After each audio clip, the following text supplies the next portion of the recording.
The Break It Down show. Oh, Now do it. Bam.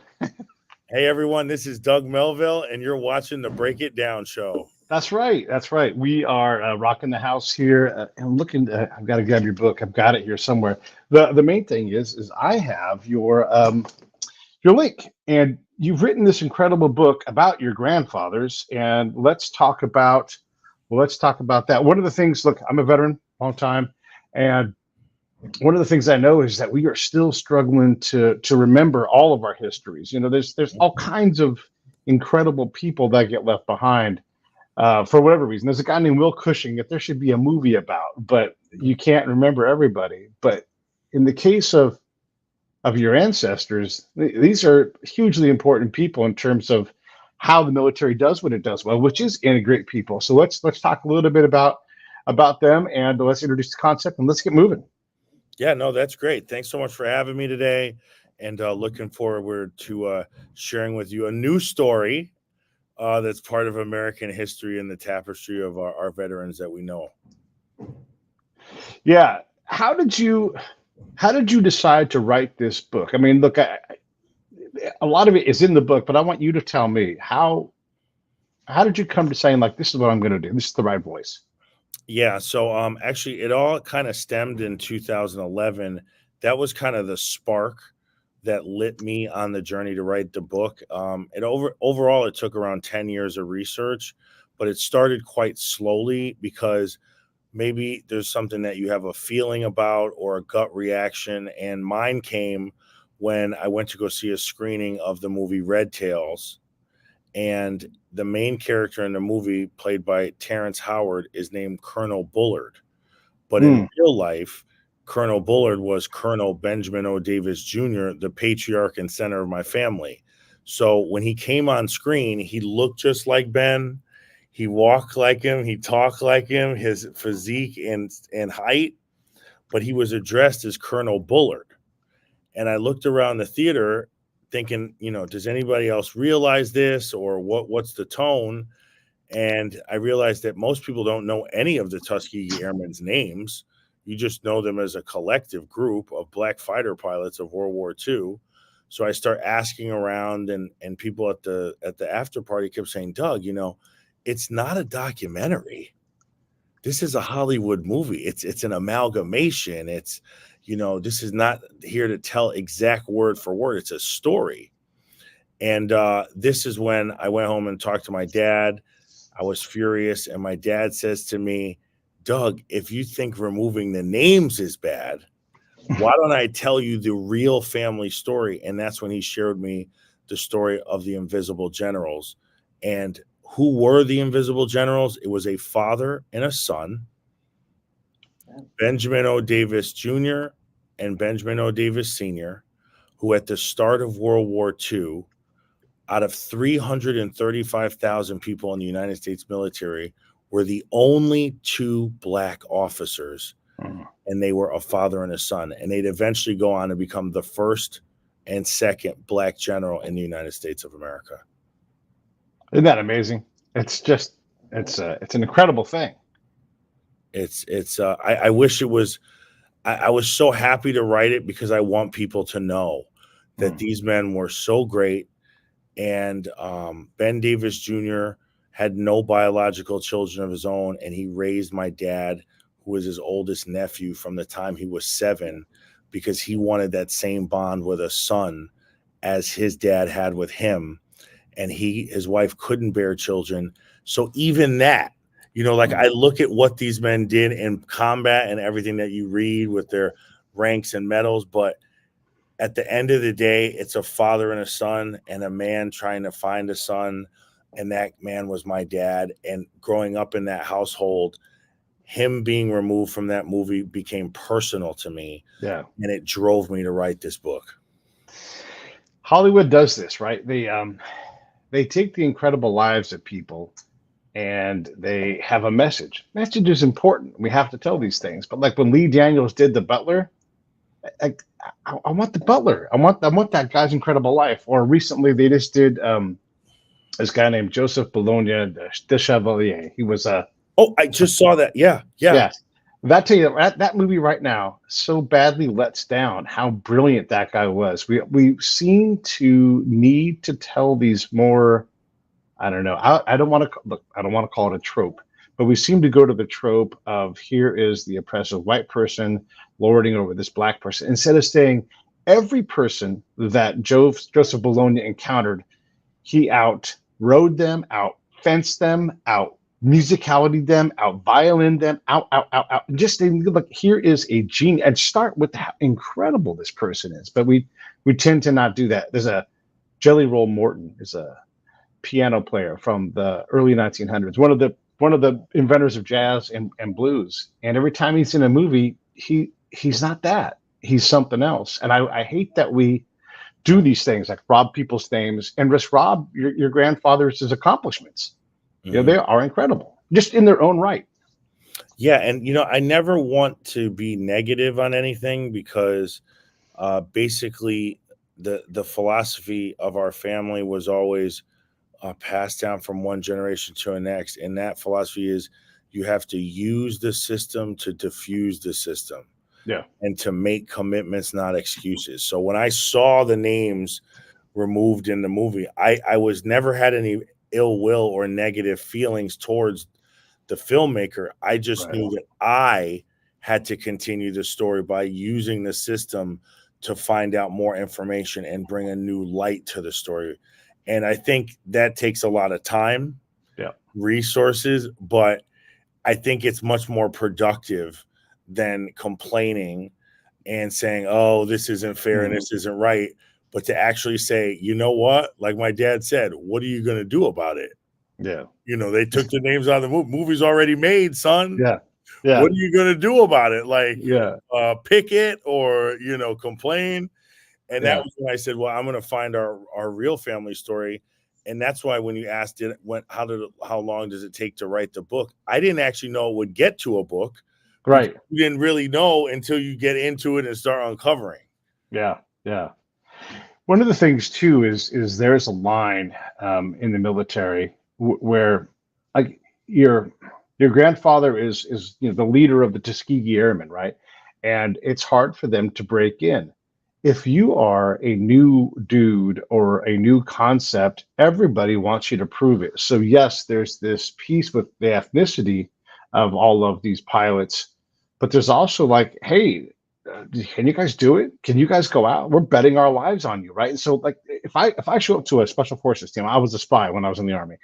If I come up to augment a special forces team, they don't know who I am, and they do a thing called the murder board. Tell us what you know, and I have to stand there and I have to show them everything I know, and they get to pepper me with questions, and they are trying to kill me, right? And so there is like that distance between are you qualified? Are you capable? Are you a force multiplier? And then there's also, of course, the element of being a bunch of black dudes flying airplanes. Even if they are great, like you have to balance both of those things. So I think to your point, and to your family's point is like let's get inside this organization, prove ourselves, and go out and whip some ass and be the best cargo or be the best escort pilots of World War II. Yeah, and I think one of the things that they believed was that theoretical ideas and scholarly ideas do help some audience people change their mind or evolve, but for many, it's only going to be changed through performance. Yeah, yeah, So their belief was that the military at that time could have all the data and research, and you could come up with all the papers you want. But if they weren't given the opportunity to perform, they were never going to get past a certain level because, as you said, there's an expectations that, all right, theoretically, and this can happen and so forth. But right. in war, in real time, is that something that they could do? That's why they were so adamant about fighting in the war because they knew that if FDR had put together a group of black fighter pilots, well, the story with FDR was that the senior Invisible General Ben Senior was brought on by FDR to be an advisor to Negro policy in the military Yeah, because FDR wanted to win re-election. So he wanted to get the black vote, and Ben Senior was the highest ranked black official in the military. So he said, if you were me and you needed to gain the black vote, what would you do? And Ben Sr. said, you have to allow Black Americans equal opportunity for positions in the military so they could prove their performance. And that starts with aviation. And this was really the most prestigious job. Aviation had not been around that long. They're still on prop airplanes. And FDR said, well, who would lead that? And he said, my son. And his son, Ben Jr., had graduated from West Point in the top third of his class. He should have been allowed to fly airplanes, but there was a policy in the United States military that blacks were not allowed to operate heavy machinery. So that was really, when you talk about the performance part, this is where if FDR doesn't allow equal auditions for roles, the policy had stated blacks cannot handle heavy machinery. So it was that tweak by FDR that opened it up so the Tuskegee Airmen could perform in battle. And that was really a very critical opportunity that was set up by these two men, but ultimately performance had to take center stage. Yeah, I mean there is a war to fight, just like the Japanese American units in Italy that fought their asses off in Monte Cassino and these other areas. This is a group comprised almost exclusively of Japanese Americans and their families and their neighbors are all in, and out in the desert out here in California, locked up in a detention facility, and you have to go out because everybody's lives are riding on the line. And I guess this is one of the things that I know about combat. So if you have conscripts, they're going to give up pretty easily because they don't really want to be there, right? And then you have like that American spirit, that elan, like, hey, I'm here to fight. I'm fighting for a cause. And so the battle is often won by a person who does something incredible and sacrifices themselves or puts themselves able to be sacrificed. But there's a higher level. And that's where, the Tuskegee Airmen, all of these black characters that come out and they're like, I'm not even trained to operate this machine gun, but we're being attacked. And there's that next level because they are fighting for something bigger than just their country. They're fighting for their people. And in the book, I think it was your great grandfather who says, there's 13,000 or 13 million of us or whatever the number was. And then you realize like, this is important. And I'm going to shut up here in a second. And you think about the required excellence just to make sure that every time everybody sees you, and it's not just one time, it's every time we go up, we fly and we're awesome every single time, so that that it's reliable competence, not just temporary. Yeah, no, that was a big part of it was, the title of the book is Invisible Generals, but I think one of the most interesting things I learned on the journey was Ben Davis Sr. and Jr., if they were one person, not two, their name would have been mentioned top 5 in all the black newspapers. So, I didn't even know that there were 500 black newspapers in the United States leading up to integration. I didn't know. If you would have said how many black newspapers, I don't know. But I wouldn't have said over 500, but their name was the top 5 names mentioned if you aggregated all 500 together. Right. In the mainstream press at the time, the white press, their name had only been mentioned one time total with the headline "Experiment Proved," that said, why are we wasting time trying to train blacks during World War II? It should be focusing on the war. And that was the only mention of them in all of the newspapers together. And in the black newspapers, their top 5 mentioned over the 500 different places. It's very interesting how that world was so divided that it's even hard to even understand how it operated at the same time. Yeah.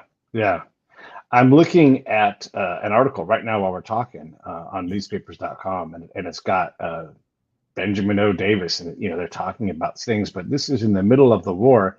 And one of the words that comes out is trustworthy Negro, and just the fact that you have to qualify that, whether that's a question or a qualification, that is how we thought.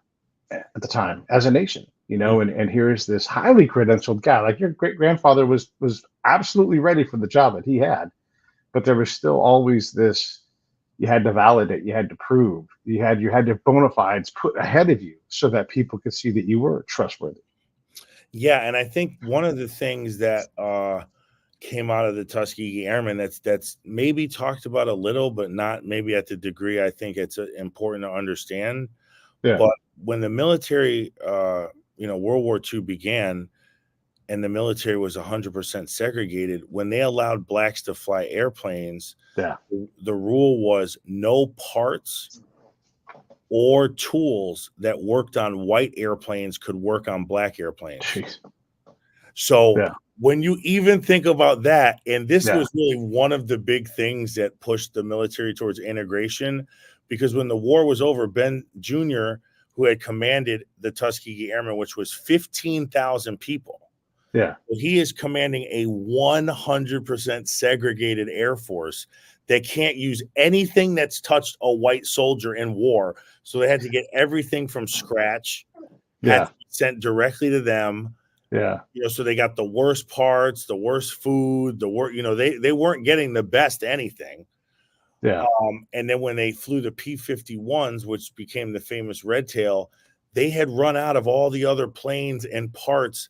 There actually just wasn't enough to get them to functionally operate in a war.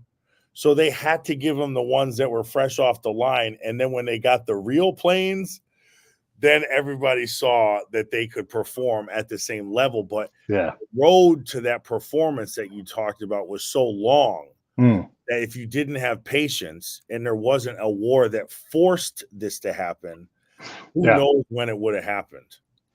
My right here next to me are letters from my grandfather, who was also a World War II fighter pilot.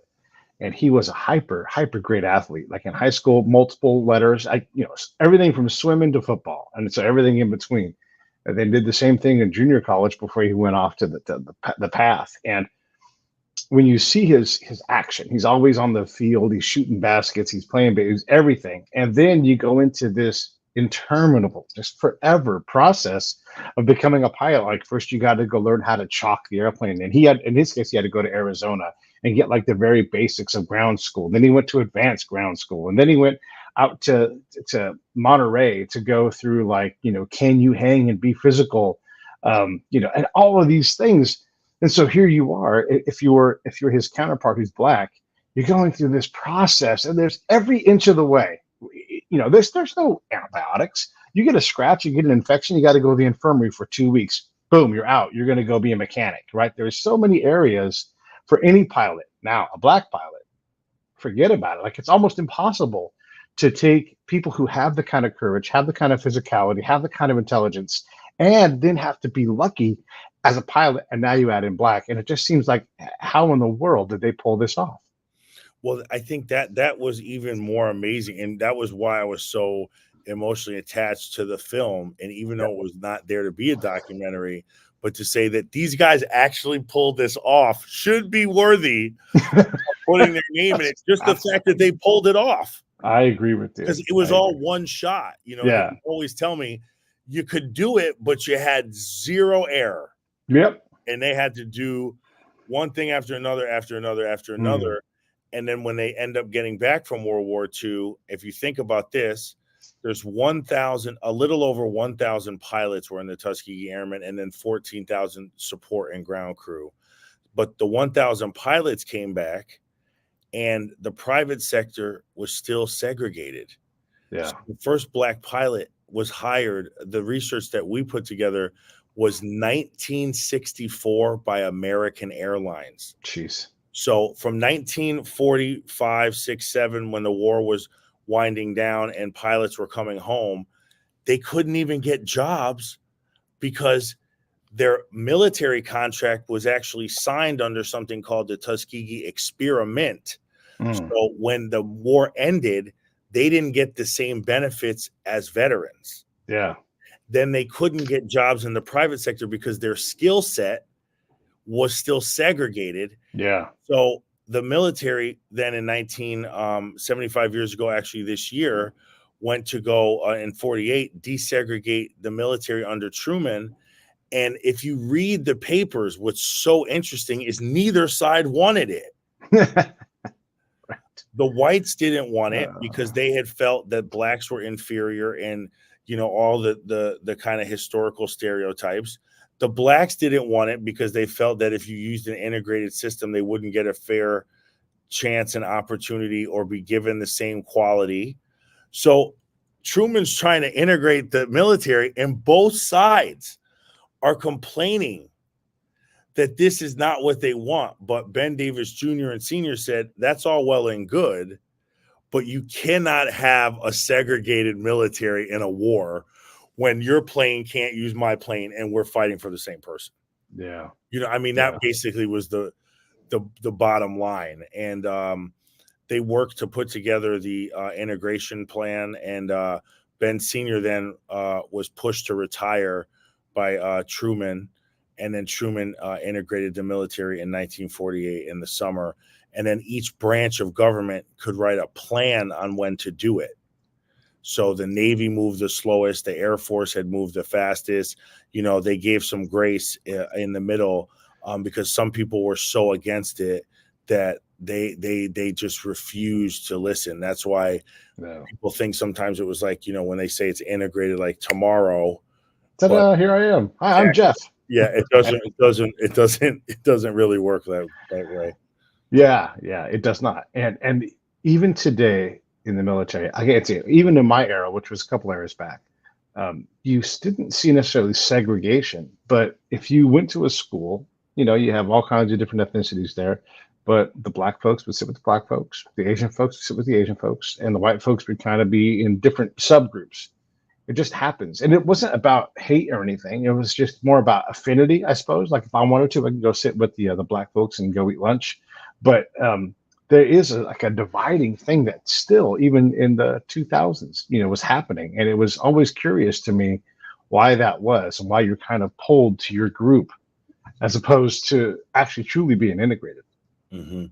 Well, there's a lot of strength in community. And one of the things that Ben Jr. would say later in his life was he fought to be called American. Yeah.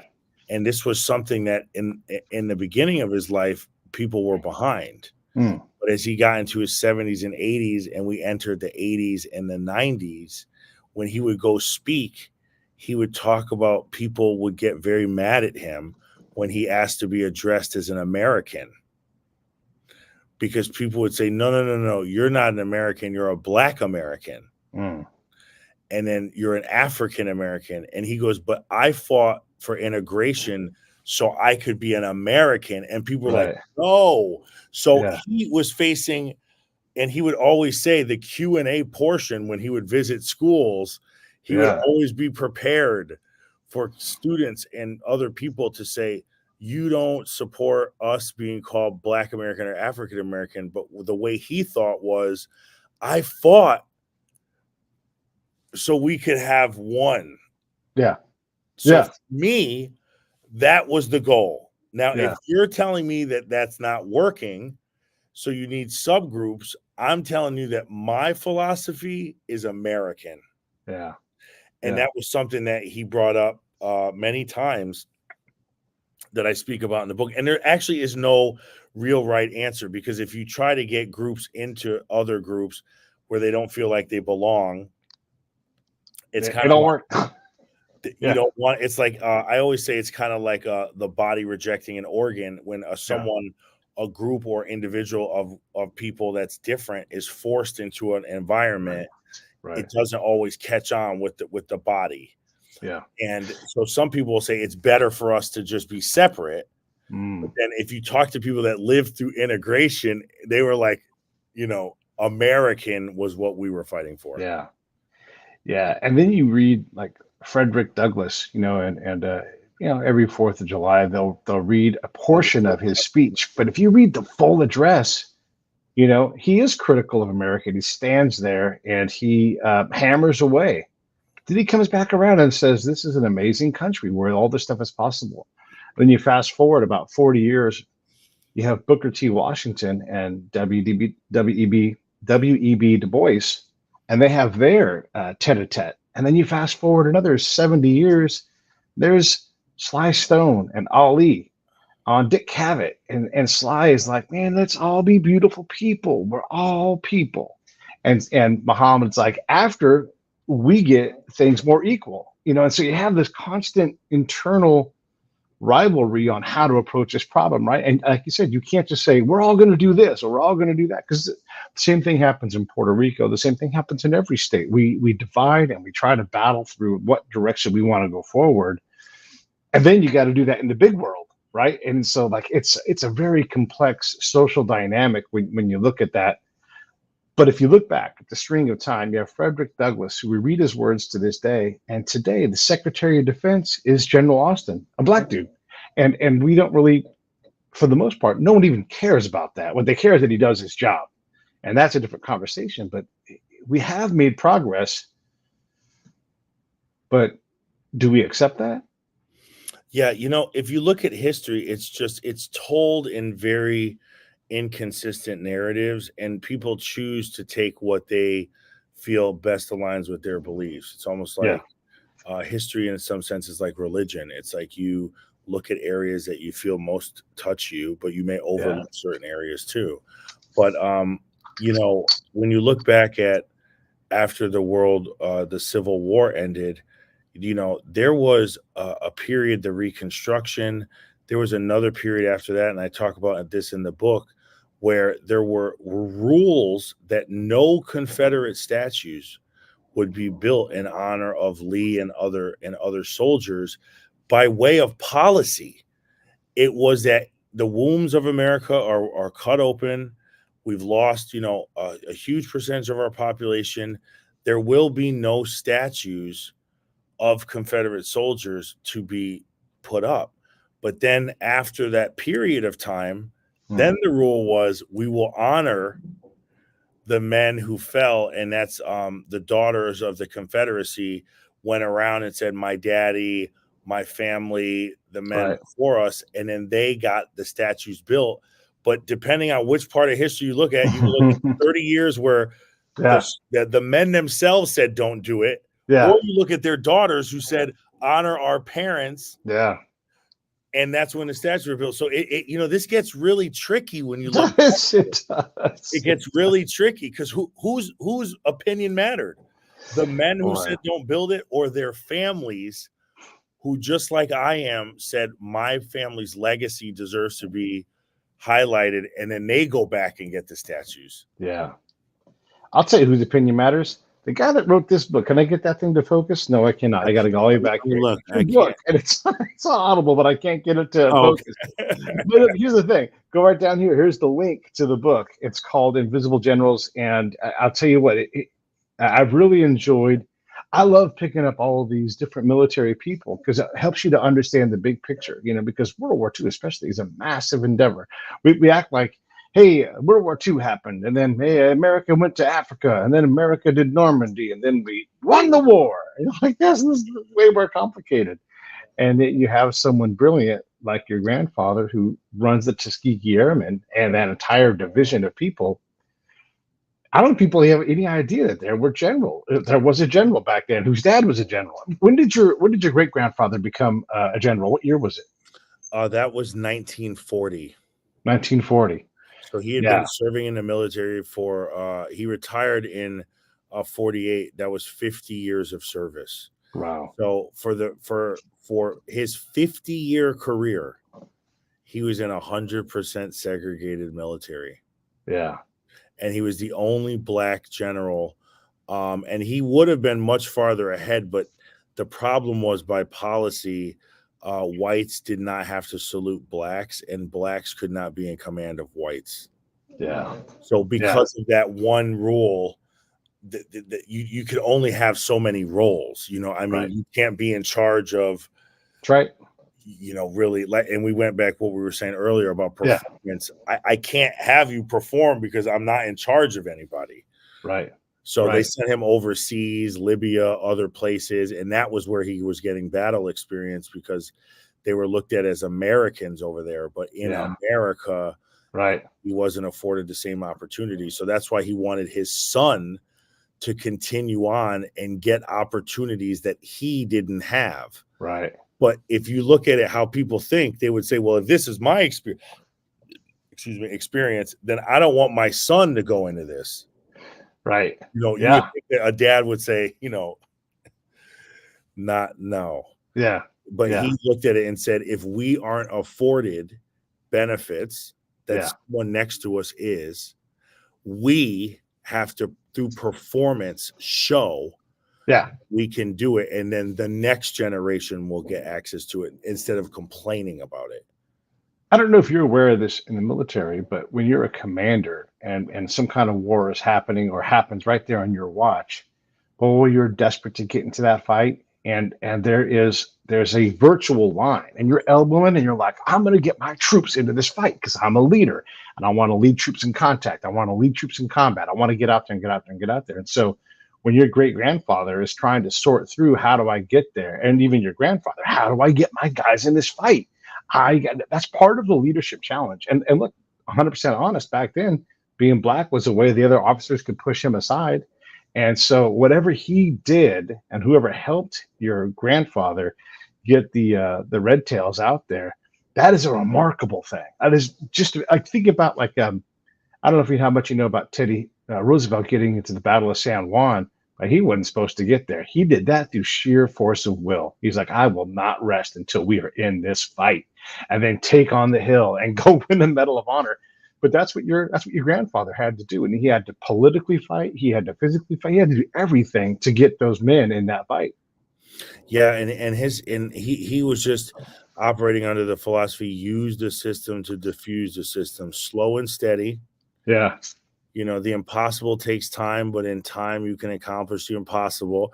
He was so like this kind of guy, slow and steady, may take forever, one foot in front of the other, this type of thing versus now, it's really hard for people to sometimes mentally lock into that.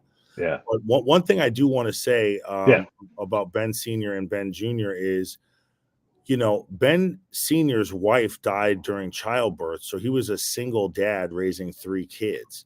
Man. And again, talking about giving up versus pushing ahead, he has 2 daughters and 1 son, and his son wants to go up in an airplane, and he takes 1 week's pay, brings his son in an airplane, barnstorming, and he comes down and he goes, Daddy, I want to be a pilot.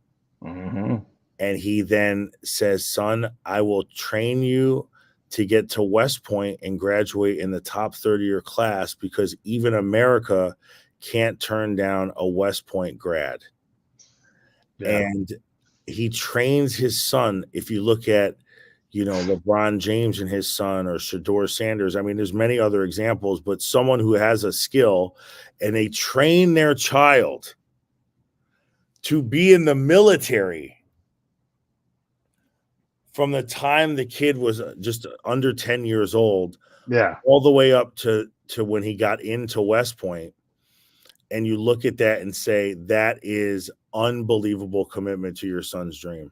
And I think that's part of the story that's so amazing, is that how far would you go to help your son, really? So he gets his son into West Point. They don't know he's black. That on the second day, they isolate him in a converted room at the end of the hallway, and they have a meeting in the sinks and say, we accidentally let a black in here. We have to treat him as if he's invisible and silence him until he drops out. Yeah. And Ben, I want to get back into that in a second. Because this this is really when we talk about the fortitude. I've been saving. Yeah. Okay. It's mind blowing. Before we get into that, I do want to talk about the standard all of these men had to set. And look, like a lot of us hate Clarence Thomas, but if you watch his documentary and you hear his grandfather, who was a hard man, he's like, slip up once and you're out. Like there's no room for any kind of compromise. You have to live your life this hard, this way. Don't ever slip. Every excellence. And Clarence had the audacity to change his mind on which direction he was going to go. not a bad direction. He's like, I'm gonna start robbing banks, but he changed it, and his grandpa was like, "Ow!" Like, just no room for error within his own family. And he knew that when he went to school, he had to be perfect. He had to go out and out study and out hustle and out do everything. But the beauty of it is in America, if you do that, you can end up in the top of your profession. And even though like half of the nation hates him, here he is. He writes, even if you disagree with him, he writes beautiful legal prose. Like, he's incredible at this, right? But he had that hardness to him where I'm just going to be better than you. I'm just going to be better than you. I'm going to be perfect. And that nets results. And so someone like your grandfather who gets treated horribly. People get treated horribly at West Point. He was a pleb for the entire time he was there. Let's talk a little bit about that, because not only did they go, oh crap, we let this guy in, but how they treated him from day one till he graduates, it's shocking. Yeah, and I think, this is the part of the story that I think really connects to everybody. And that is a dad dropping his son at college, and hoping that everything works out. Yeah. And that's exactly the way it was. His dad put him on the train from Chicago. He lands in the train station at West Point, and he goes to collect his room. They realize he's black. They sit him in the commandant's office, and then they reassign him a room that was a converted closet at the end of the hallway with no roommate. And even he didn't really know what was going on, because like anybody at their first day of college, you just aren't really sure, if what's happening.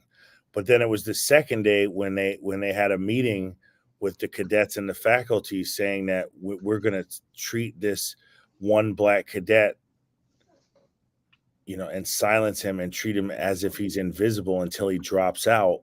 Yeah. But he hears that. Yeah. So that's when he goes back to his dad and goes, Dad, this is what I heard. And his dad said, there's 13 million blacks on the outside world rooting for you. There's two things you have to do. You have to circle the date that you will need to graduate and write it on a wall. And number two, no matter what anybody does to you, you have to get to that date. Yeah.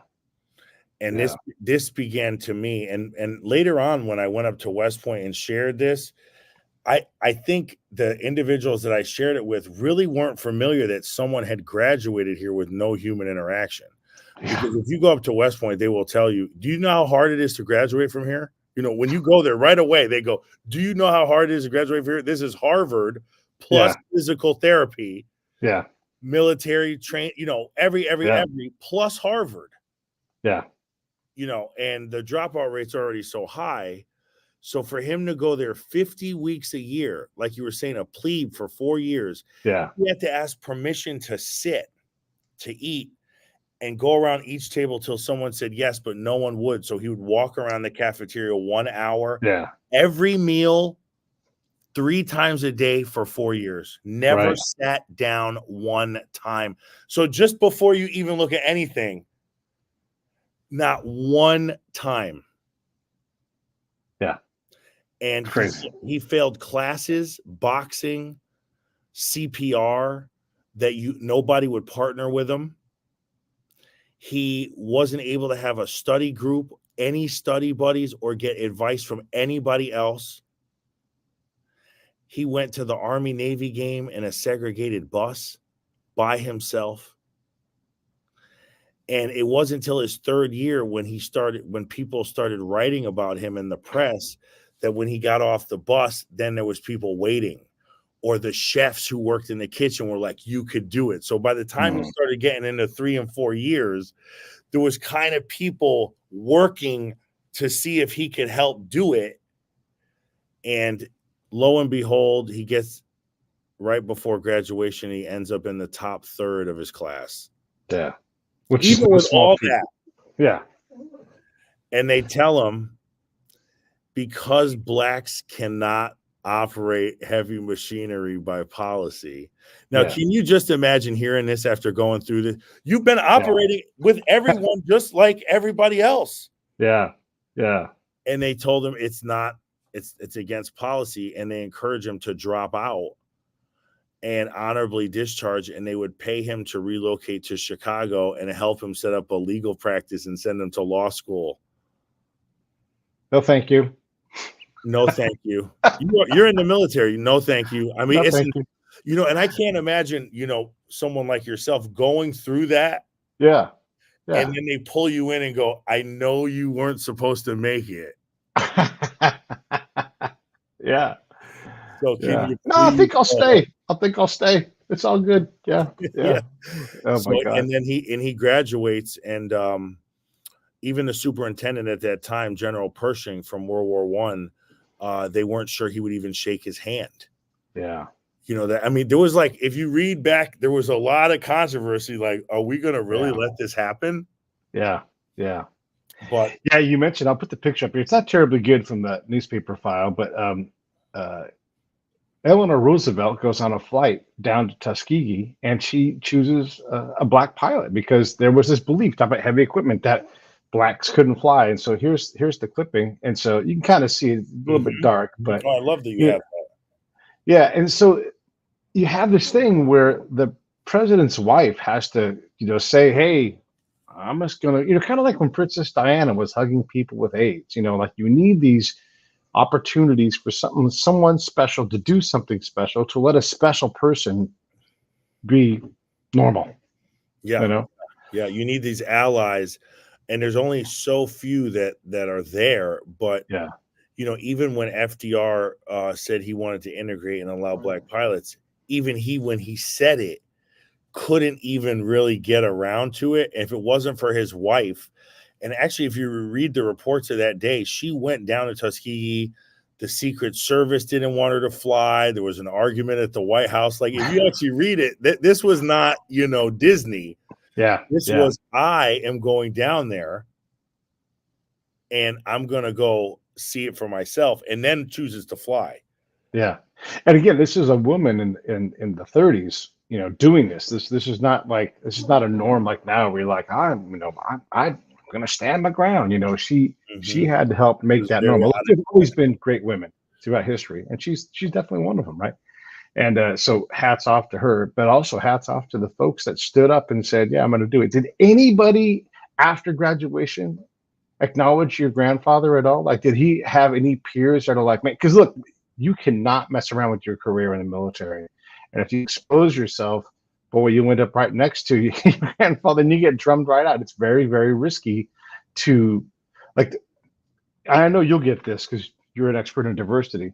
Diversity and unity are antonyms. It's very difficult to find a spot where you can be a unit and be diverse and have all the benefits of both things, right? And so at West Point, man, unity is everything.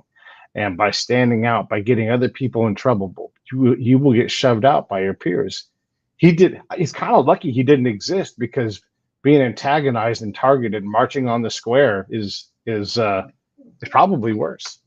He actually mentioned that in his notes, in his diaries, that being invisible, he had to use as a superpower. Yeah. He didn't initially think that. Yeah. Then he realized being left alone and not existing, if given the two choices, Yeah. was really better, Yeah. because at least you weren't harassed all the time. You didn't exist, but also he said to go to West Point and not be included in anything, Yeah. like you just said, is also very hard. And even when he graduated, to your point, he would run into classmates for the next 4 years. No one ever acknowledged him. Man, that's so And, crazy. and that's the part that he couldn't Yeah. really understand, because he's like, duty, honor, country, long gray line. I mean, he was in, Yeah. you're in the He bought in. of it. Yeah. So he couldn't understand. We all read duty, honor, country, long gray line. We were like next to one another. And that was the part where he couldn't really understand how they could be right with him and see what was happening. And not one person said anything. And actually, to go into another detailed story about this, when he graduated, there was the largest cheer for anyone that day. That's how it was written. That when he graduated in 1936, it was the largest cheer for any cadet. But then when he got married in the chapel, which a lot of cadets do upon graduation, right, not one person showed up. And typically the class shows up for other classmates who get married. It's a tradition right after graduation, and they all stayed. And then when it was his turn, everybody left. Yeah. Your grandfather was an oak. I mean, if I took boxing and that all happened, I would have found people to box. I'm so angry and taking it out. But like your great grandfather said, don't You fuck got to this get up. through it. Get to that date. Got to get through it. You have Yeah. to do it no matter Yeah. what. Yeah. And I think, when I hear back at these stories, and one of the things when I started engaging more with West Point after doing research, even they couldn't believe it. They could not believe someone graduated here without talking to anybody. I tell you, they would bring it up every time I go there. They go, every time I read this story, I go, how could this man have graduated? Yeah. Yeah. I don't know in your research if you found anything on this, but because of the limitations on equipment and having to fly a black plane, did any of the Tuskegee Airmen, did any of them go to Chicago to become aircraft qualified, or aircraft carrier qualified to land on there, or is that not possible? Because I don't know. You'll tell me. I don't know if the Red Tails flew in the Pacific. I think they had to fly in Europe because of this stupid policy. A level of detail like that, I just don't know about that. Yeah. I know that when they came back, most of them couldn't find careers as pilots. Sure. Most of them washed out of the military due to the way that their arrangement was set up. Yeah. Stayed in, but when everybody got integrated, there was not much of a sense of community because everyone became separated. Yeah. So I actually don't know when or who was the first person. I can tell you Ben Davis Jr. was the first person of color to graduate from jet school. Okay. It actually has a more formal name than jet school. Yeah. But still, though, yeah, because that was actually a big deal. That was a big deal at the time because propeller to jet, a lot of pilots were told you're a propeller pilot. You're not, you're not ready for prime time. Yeah.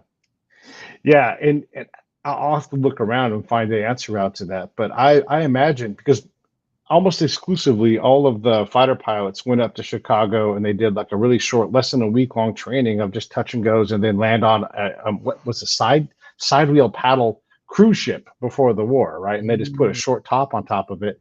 But if you didn't do that, you couldn't go to the Pacific reliably or you'd have to fly something other than fighter planes because those guys all took off of, from some. I'll look into that and see if I can find an answer out of them. That'll be interesting. I wanted to get into another part of the story when your grandfather graduates and he completes his training. Did he go right over? I'm sure. Hang on, let me back up. When your grandfather is graduating all of these Tuskegee Airmen and they're prepared for combat, did they go right to units and get jobs, or how did they earn their way in to be able to go do all this escort work that they did? Well, I'm not sure exactly how they all earn their way in, but what I can say is, what at the time there was heavy casualties on the bombers. And I think when we say that now, we don't really understand, but how Ben would describe it is 250 bombers, in a formation. Yeah. Like the end of the time is coming. So they would have to have fighter planes around them because the bombers couldn't do maneuvers. But this is a time when there's, as we would refer them today, would be dumb bombs. Yeah, right. This is flyover. It's a little pray and spray, a little bit that style. And when other enemies' aircraft would come, the jets that were protecting them would fly off to go after. So we were actually losing heavy amounts of bombers in theater in Europe. So the opportunity for the Tuskegee Airmen was protect bombers at all costs. And that's what they got the reputation of doing. Yeah.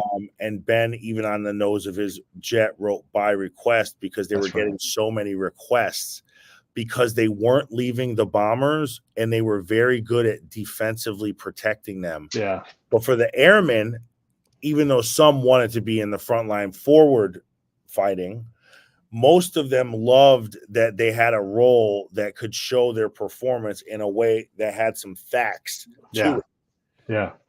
Back to the performance. So that was what they did for multiple years. And that's when they became known as efficient flyers. Yeah. Yeah, there's something too about just staying in formation and doing your damn job, even if it's dangerous. Were these guys athletes? Like, we know about Ted Williams and Bob Feller and all these, baseball players that went off to war and actually fought in combat. But were these guys Negro League ball players? Were these guys doing something else physical? Because, on like my grandfather's side, they were targeting athletes. Like my grandfather was going to go play football for Fresno State, but then, the war took him on his path. And so, what kind of dudes were there with your grandfather? Yeah, some of them were athletes, but I could tell you for sure all of them were athletic.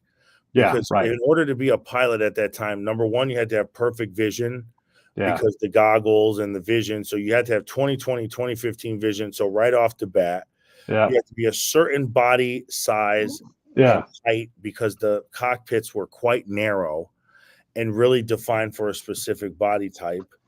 And then you had to be college educated, which all the Tuskegee Airmen had graduated. But then, there's a crazy statistic.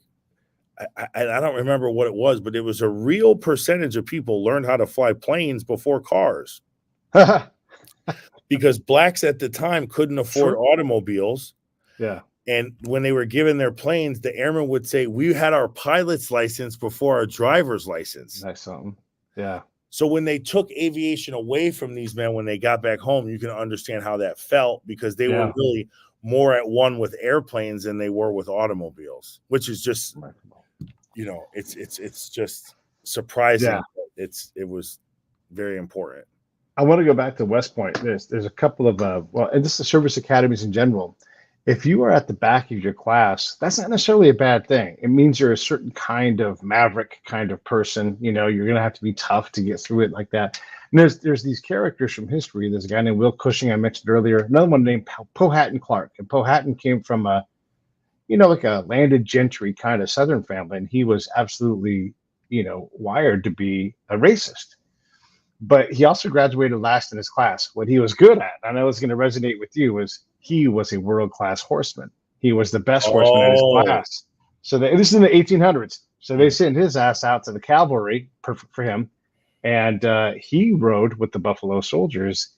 And he learned through that repeated exposure and quality and how all of these guys, because what people don't realize, like, because we don't know the detail, you either were going to be a quartermaster or you're sitting on court martial or you're doing all these things. And Powhatan's not built for that. He's like, can I please go hunt Indians, please? And then once you did, 100+ degree temperatures on horseback all day, you and your Buffalo Soldiers all carrying each other's gear, providing for each other. This is a family. And then you find a fight and there's no help coming. It's just going to be you in that fight.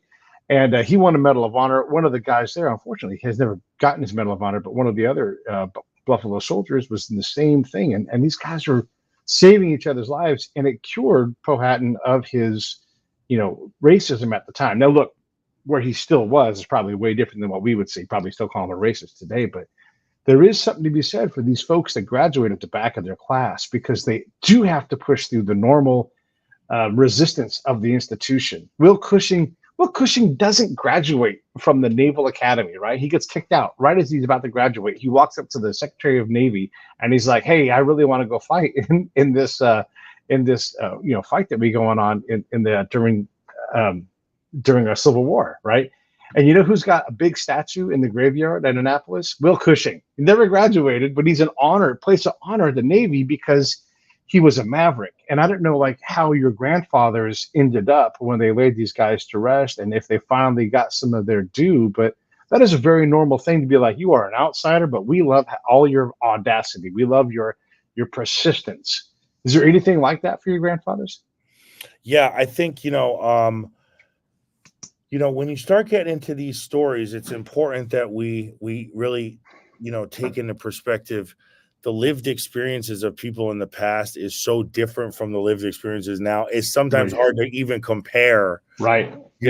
These two realities. But, these men fought every day for the right under the thinking that other people, ancestors, have sacrificed for their children to have the freedoms that they have today.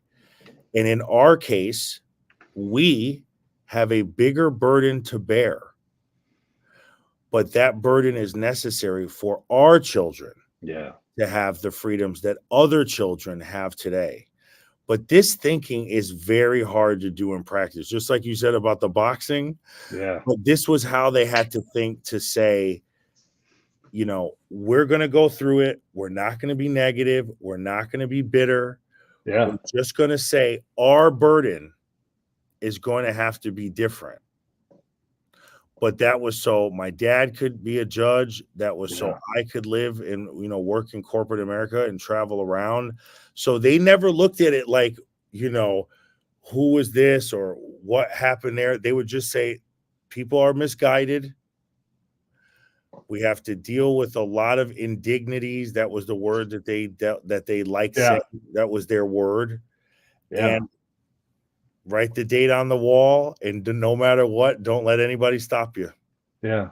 And no matter who you are, we all have to go out and do that, right? Like no one's given a free ride. And if you are given a free ride, look what happens to a lot of those folks. It fucks them up, and so we all have to overcome the machine. It's just, which pile of shit do you have to carry, and do you get more than your fair share of that stuff to carry around? And so, yeah, we all have to write that date on the wall. We all have to swallow things we don't want to swallow because we got bigger things to do than get into this fight on this day, And that's the thing about, the story is about, they wanted to be known as Americans. Right. And the story here is just that some Americans dealt with different things. Yeah. But but they shouldn't be deleted. Yeah. And it shouldn't be ignored. But it needs to be put into the tapestry with all the other stories to say, these are the stories we know, but there are other stories. You talked about the Japanese American story. Yeah. The story about women. I was speaking recently at an event, and they said, no one ever tells the story of veterans' wives. Yeah. And they said, these veterans' wives, they were like, come on.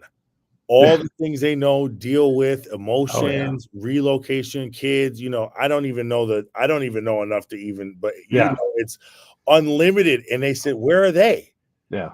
No one talks about that. Yeah. So I think there's a lot more stories out here that people have that maybe they don't think is worthy because of the silent generation, or it's military, or it shows weakness. But what I'm here to say is I think it's important that people start taking that time right now, because you're going to run out of time. My dad's 90, your dad and family members and so on and so forth. No one's getting younger. Time is limited. So I think people have to start making the effort, your viewers and, your fans, to say, hey, I want to get a little more curious about my family and start to think, if stories like this are hidden or just pieced all over, what other stories can you discover in your own heritage?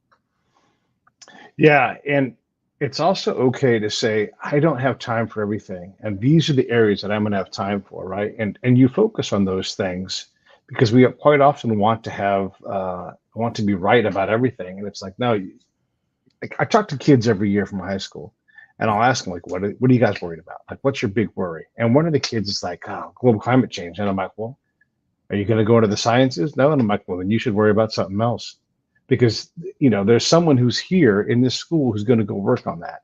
And that's what they do. You got to figure out what you do, and you got to do I'm going to swear again. You got to go do the fuck out of it, whatever it is, whether you're writing code or climbing mountains or trying to figure out global climate change. We got to invest our time and effort where we can withstand and be like your grandfather and just be that metronome. It's like every day, I'm chopping. But if you hate chopping that wood, go find a different thing and go do that, and go be like one of these incredible men that your grandfathers were, because nothing is easy for any of us. We all got to outwork our problems. Yeah, you have to go chop the wood, do all the jobs, and just say, this is where it is. But I think one more thing I want to say is, please, also after veterans left the military, all the work they do in the private sector that we don't talk about. And I think a lot of veterans have second acts, third acts in corporate America, CEOs, business owners, entrepreneurs, unlimited. Yeah. But we still don't even acknowledge or make it veteran friendly. today I was sitting down with some veterans, and they said, working in corporate America, if we are 8 years in charge of mission combat, when I come to go work at an office, they say that experience doesn't count because it's not related to the job. And they're going, yeah. Yeah. Yeah. So And then I'm rightfully learning so. too, like all these Yeah. systems that we have set up saying, Oh, hey, man. and he's like, so Yeah. a guy out of college that never managed anybody is more qualified than me, but I'm in Yeah. combat. Yeah. Because the way that it works. And I say, Yeah. this is Yeah. new information. I'm learning too. Yeah. I was having a conversation with a guy along these lines, and he's like, you got to start at the bottom. And I'm like, but I have credentials. And he's like, yeah, but you got to start at the bottom. That's what everybody does. And I'm like, but I did start at the bottom, and I have all of these. Like, I'm a really credentialed dude. And he's like, if I'll hire you at this level, basically entry level. And I'm like, understand that I will promote myself outside of your organization the instant someone gives me a chance. Are you still interested in hiring me as an entry level person? And he's like, no, I am not. And I'm like, so there you go. Like, if you can't see where I'm going and how fast I can get there and what I've done, then we've got to have this negotiation, right? And we struggle with it. It's a very hard conversation. And I don't want to distract us on too much on this. Yeah. No, it's important. But what you're saying is true. And I think, a lot of these issues are subjective. Yeah. Where is the line? Where is too much? Where is not enough? But the reason I brought up after the military is because Ben Davis Jr. then worked in the Department of Transportation Aviation and led the creation of what we now know as the TSA, but it was just commercial airline security at that time. That low dose X-ray machines and metal detectors for your bags. And actually the story of how he came up with the idea is so compelling. First of all, he's retired from the military, but still chooses to go back and serve the country. That's number one. And that's, he never determined after all these stories today. Yeah. And realizes that there was a lot of skyjackings and hijackings. And what was happening at the time is that people were getting on an airplane and asking for a seat in the back, bringing on a pistol, running down the aisle with the pistol, grabbing the jewels from women's necks, pocketbooks, monies, and valuables, then going to the door behind the pilot, opening it, and parachuting down. And then their guy would pick them up in a car, and they would drive off and have the money. And this was happening, they said, 60 to 70 times a month. What? Jeez.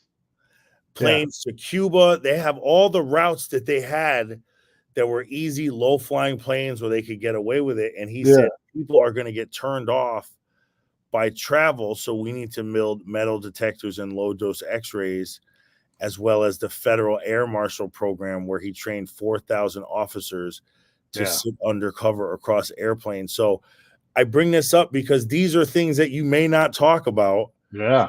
For me, as a everyday citizen who didn't serve, I'm sitting here going, wait, the guy that commanded the Tuskegee Airmen also did that. Look out.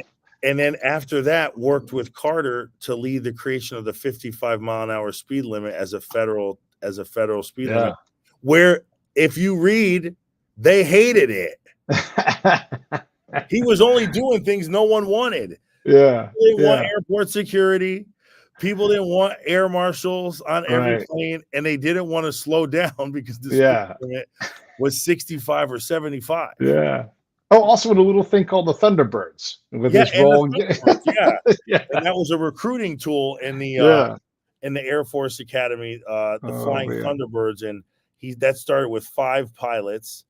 And then it grew to what it is today. So a lot of these things we just don't know, but this is why I was saying it was so important for people to go in, make a Google alert for your family, go on eBay, find things from the era they served, start to piece together a story or craft conversations with loved ones, record their voice notes, talk to them, and then start to put together, what did my family sacrifice for me that I could use to perhaps propel me to tomorrow?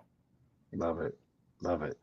Hey, everybody, get that book. It's right down here. And you know what I always say? Buddy read. Buy one for your friend. It's not that expensive. They got the audio book. I've totally enjoyed it. This is a great book. Let me pull it up again right here on my phone because I don't have the book sitting next to me. And right there, Invisible Generals. Can you see that thing? Anyhow, it's fantastic. I swear to God, go read it. If you want to read it with me, I'll read it with you again, and we'll talk about it, and we'll celebrate the Generals Davis and all the great things they've done. Hey, last words to you, Doug. What do you want to cover here at the last part before we say goodbye? I want to just say that it's leadership that's taught to veterans is some of the greatest leadership in America, and it's our responsibility to make sure that their contributions are visible and that we help to promote where we can by supporting our veterans in any way we can, financially, time, letting your staff off.